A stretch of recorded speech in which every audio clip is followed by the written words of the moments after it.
Chantal Casadori a écrit un livre sur le néo-management. Psychanalyste, elle a travaillé 15 ans comme conseillère auprès d'entreprises publiques et privées. Elle met en garde contre certaines dérives pernicieuses. On introduit ce qu'on a dit, le baby-foot, enfin des tas de choses, des fauteuils massants, des... Qu'est-ce que j'ai lu encore? Du bio, des repas bio qui sont le juste à temps. Mais c'est bien tout ça. Mais c'est très bien. Hein, des ostéopathes qui viennent. C'est très très bien. Mais ça camoufle le reste. Parce qu'avec ça, les gens ils se disent, bon, après tout, le patron est gentil, etc. Quoi. Mais il y a une idéologie derrière tout ça. Et l'idéologie, c'est de faire accepter ce qui se passe. Les contraintes, les injonctions paradoxales. Travailler 7 jours sur 7. Enfin, vous voyez les contradictions dans lesquelles on met les gens. Alors, les gens qui savent pas dire non, il y en a plein dans la vie qui savent pas dire non. Les gens qui se disent, après tout, on rigole, ça fait du bien, etc. Oui. Bon, faut dire aussi que les gens les entraînent à ne plus penser. Et ne plus penser, c'est quoi? Hannah Arendt le dit. Quand il y a du vide, c'est là qu'intervient le mal. On appelle ça le management de proximité. Chantal Casadori a mené sa propre enquête auprès des salariés de 12 grands magasins parisiens. Elle leur a demandé de lister leurs critères du bien-être au travail.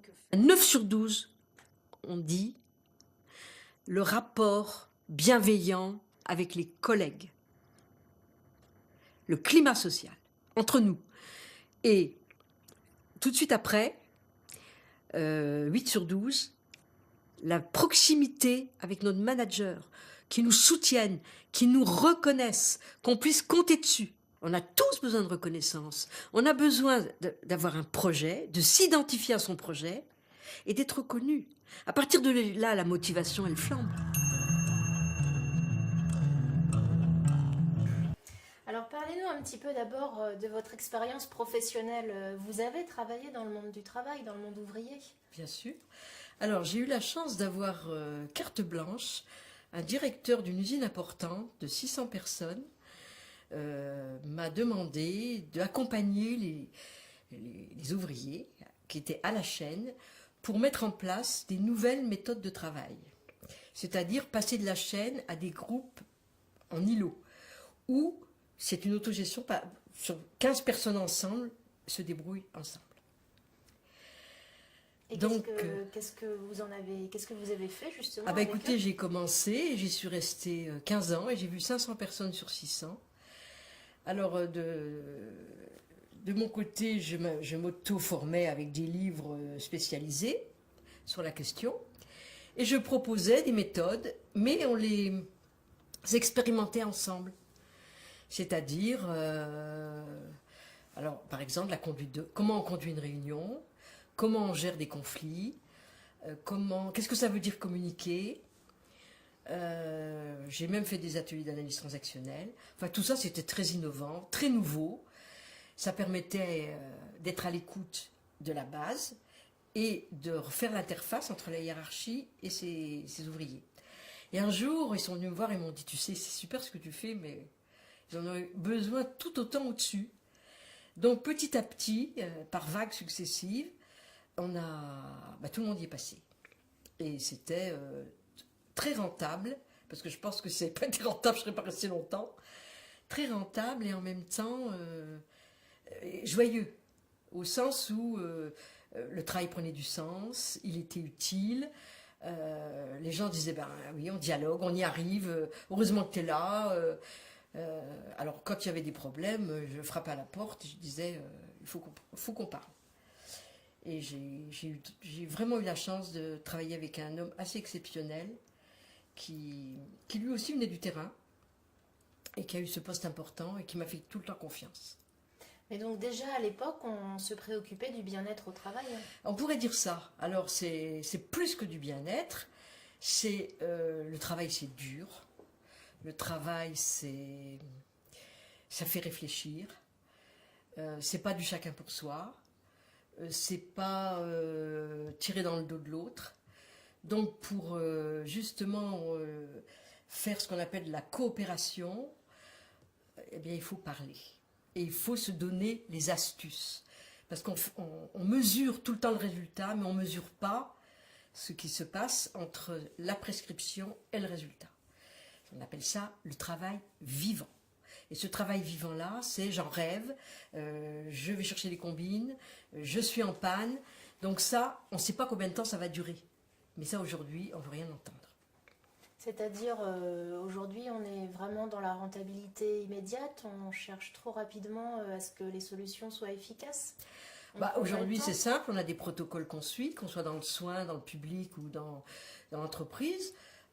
Donc, il faut remplir les cases, on évalue tout est évaluable, tout est uniformisé, c'est-à-dire il n'y a plus de culture d'entreprise, il n'y a plus d'entité, tous pareils. Et puis le mouchard, c'est l'ordinateur. Il n'y a plus besoin de chef. Parce que, en plus, comme tout s'est dématérialisé, on regarde les patients à travers les écrans. Alors il y a des erreurs. Vous avez l'infirmier qui arrive sur l'écran qui dit tiens, il prend tel dosage, il va sur le terrain et puis le lendemain il s'aperçoit que le docteur a oublié de l'erreur est humaine, hein, mais c'est pour dire quoi. On ne voit plus les patients. Il y a des endroits où on ne voit plus les patients. Donc c'est pour ça que vous dites on ne prend plus le temps? Alors, c'est-à-dire qu'on en fait beaucoup plus.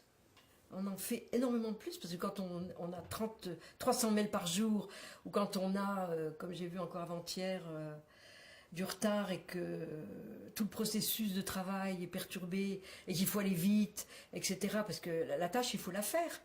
Mais on exige beaucoup plus aujourd'hui. Le rythme, il s'est accéléré. C'est pas pour rien que les gens ils parlent de stress, de stress, de stress.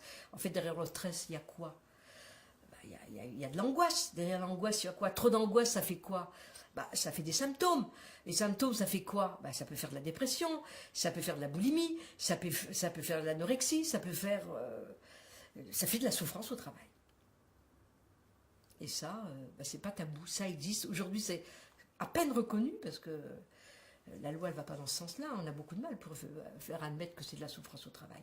Enfin, il y a quand même 400 suicides par an sur les lieux de travail. Ça veut dire 1 par jour. Quand même, on peut se poser des questions. Toutes ces entreprises qui réfléchissent au bien-être de leurs salariés, elles sont quand même sur la bonne voie, ou il y a des choses qui sont un peu trop de l'ordre du gadget? On peut pas être contre ça. Hein. Moi-même, il y a 25 ans, je donnais des cours de relaxation. Hein, quand on faisait des séminaires où les gens n'avaient pas l'habitude de parler, tout ça, je dis bon allez, on va se détendre un peu. Je vous dis pas, au bout de 5 minutes, tout le monde ronflait. Hein. Mais ça, c'est bon. Alors, qui intervient sur le bien-être au travail? C'est déjà les entreprises, les start-up, ils ont compris. Ils ont compris qu'ils donnent 10% du temps aux gens pour qu'ils créent. Hein, parce que c'est une autre mentalité. Il faut des gens compétents et innovants et créatifs. Donc ils ont le droit d'avoir des projets. Les entreprises de services, parce qu'il faut que les gens soient agréables, qu'ils soient en forme. Donc on commence à faire leur octroyer sur le temps de travail gratuitement des massages. Tout ça c'est bien, on ne peut pas être contre ça. Mais enfin c'est la cerise sur le gâteau.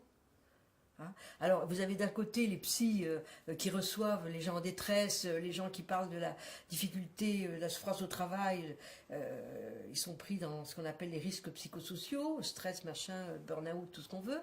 Et puis de l'autre côté, vous avez des psys qui vont faire de leur commerce là-dessus, qui vont vendre des modes d'emploi qui effectivement qui sont pleins de bon sens, qui sont oui, mais les causes sont pas là. Qui vont pas à la source, quoi. Les causes, c'est quoi? Les causes, c'est que le capitalisme, il est devenu financier.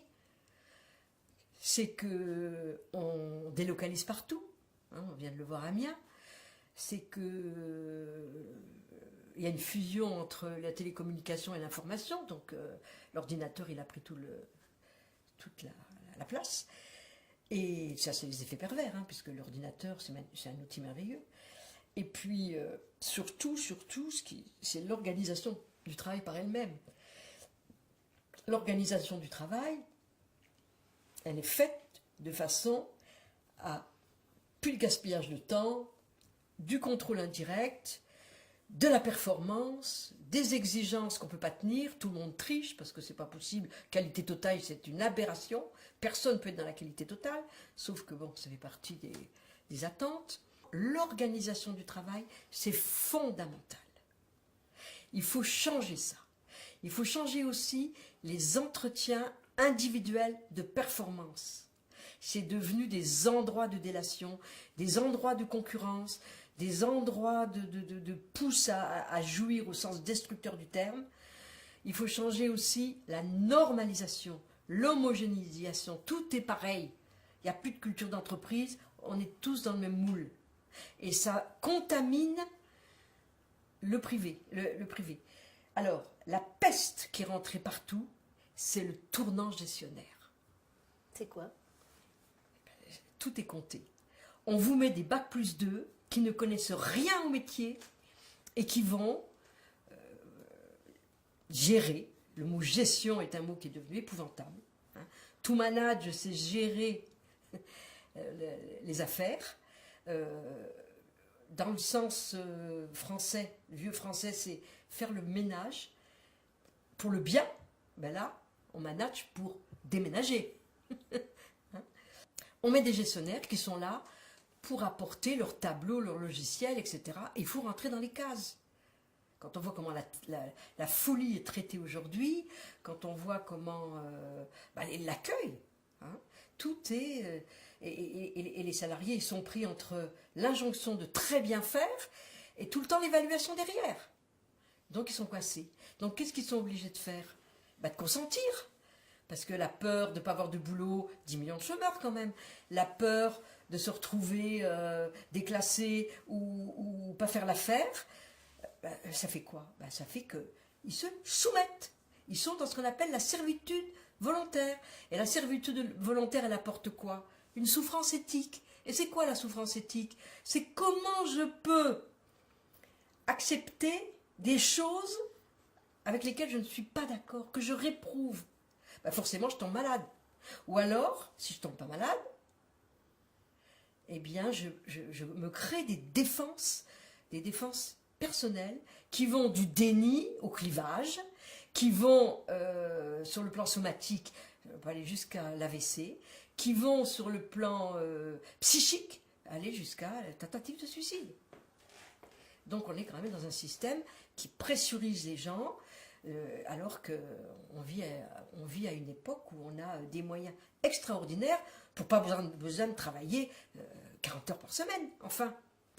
Donc, si je vous suis bien, dans le monde du travail dans lequel on vit, les initiatives de management joyeux, si on peut dire, parce que c'est une expression qui existe, on parle de happy management dans certaines entreprises.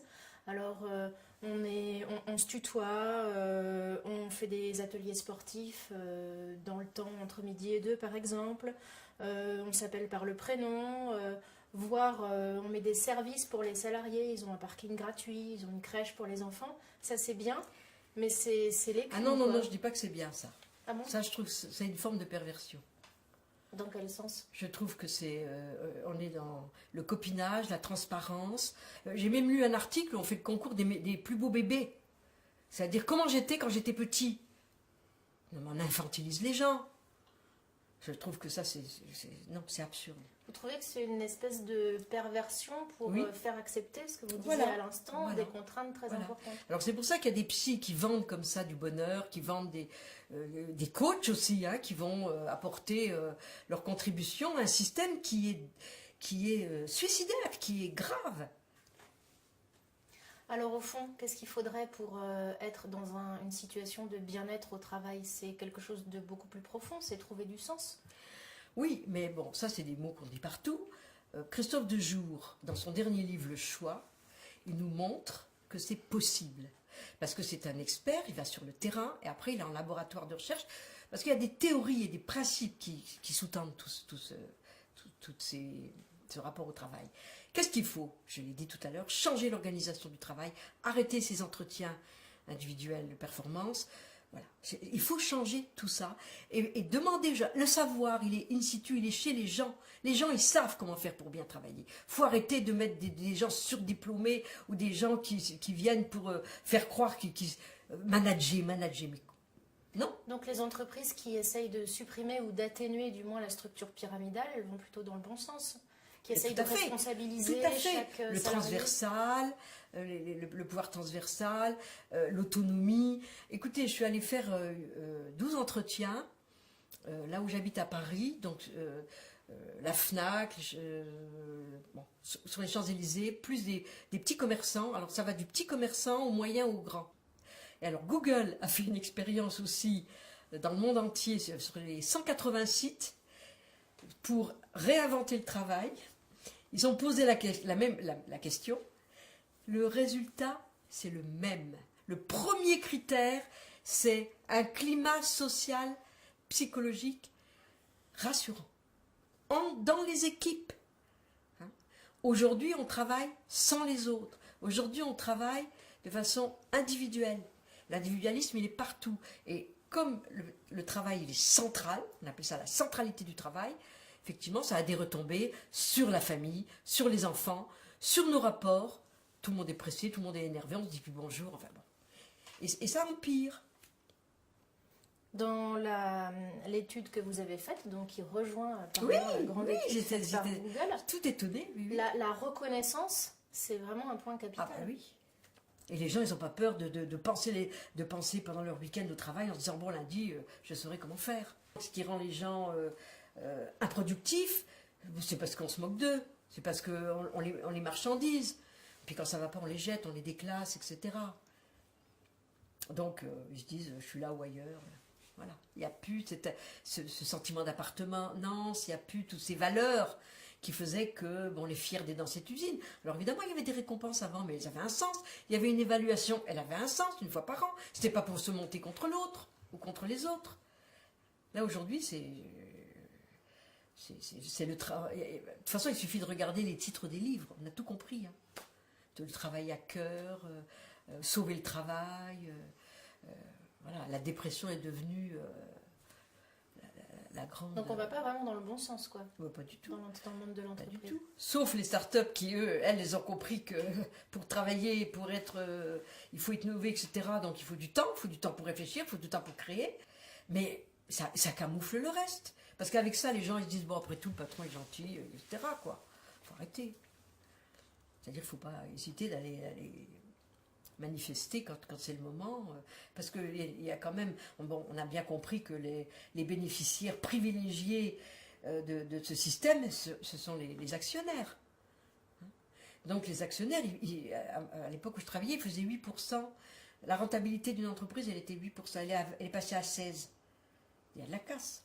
Et la casse, c'est quoi? C'est les effectifs qui diminuent, c'est... Bon, voilà. Et puis vous savez, aujourd'hui à 45 ans, on est senior. Hein. On est bon entre 30 et 45 ans. Avant, on est stagiaire, les bacs plus 5, ils n'ont pas de boulot, ils ont des boulots merdiques. Et puis après 45 ans, voilà, quoi, on peut attendre la fin. Donc c'est quand même assez grave. Et qu'est-ce qu'il faut faire alors pour aller au-delà des belles phrases? Parce que comme vous dites, c'est bien beau de dire reconnaître ses salariés, donner du sens à leur travail, mais concrètement... que devrait faire selon vous? Alors vous savez, il y a un proverbe corse que j'adore. Entre le dire et le faire, il y a la mer.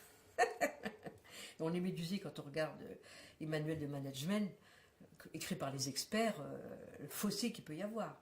Alors ce qu'il faut faire, c'est, je pense, que quand on a un bon narcissisme, on n'accepte pas de faire n'importe quoi.